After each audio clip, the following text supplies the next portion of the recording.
ଆମେରିକାର ପୂର୍ବତନ ରାଷ୍ଟ୍ରପତି ଜିମି କାର୍ଟରଙ୍କ ପରଲୋକ ଘଟିଛି। ମୃତ୍ୟୁ ବେଳକୁ ତାଙ୍କୁ 100 ବର୍ଷ ହୋଇଥିଲା। ଆମେରିକା ଇତିହାସରେ ସବୁଠୁ ଅଧିକ ସମୟ ବଞ୍ଚିଥିବା ରାଷ୍ଟ୍ରପତି ହେଉଛନ୍ତି କାର୍ଟର।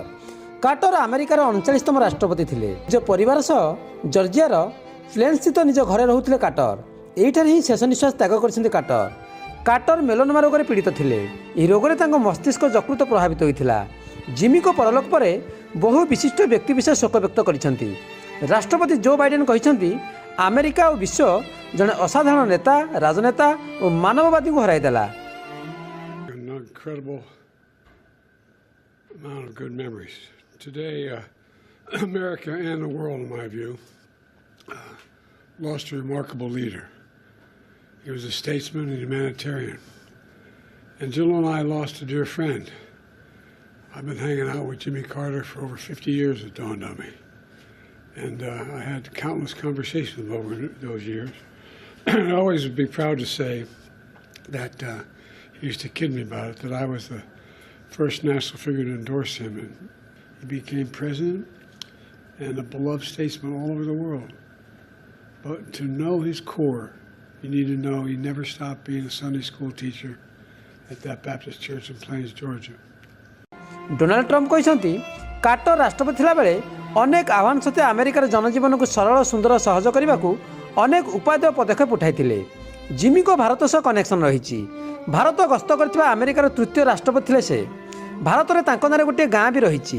ତାଙ୍କ ସମ୍ମାନରେ ହରିୟାଣାରେ ଏକ ଗାଁର ନାଁ କାର୍ଟରପୁରୀ ରଖାଯାଇଥିଲା।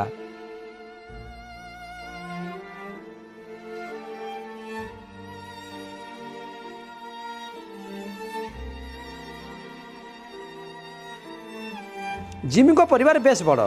ତାଙ୍କର 25 ନାତି ଅଣନାତି ଅଛନ୍ତି। ତାଙ୍କ ପତ୍ନୀ ରୋସାଲିନ୍ଙ୍କ 96 ବର୍ଷ ବୟସରେ 2023ରେ ପରଲୋକ ହୋଇସାରିଛି।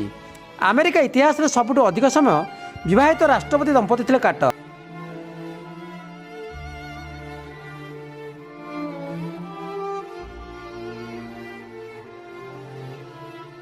ରାଜନୀତିରେ ଆସିବା ପୂର୍ବରୁ କାର୍ଟର ଚାଷୀ ଥିଲେ।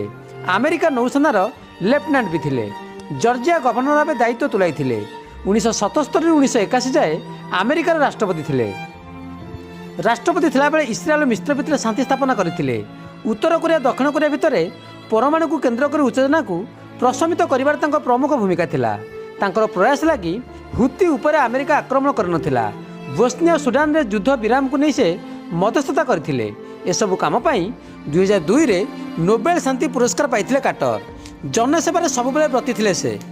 1982ରେ କାର୍ଟର ସେଣ୍ଟର ପ୍ରତିଷ୍ଠା କରିଥିଲେ। ଏଠାରେ ଦୁନିଆର ସବୁଠୁ ବଞ୍ଚିତ କ୍ଷେତ୍ରରେ ହେଉଥିବା ସଂଘର୍ଷର ସମାଧାନ, ଅନେକ ବେମାରୀର ମୂଳୋତ୍ପାଟନ ଲାଗି କାମ କରୁଥିଲେ।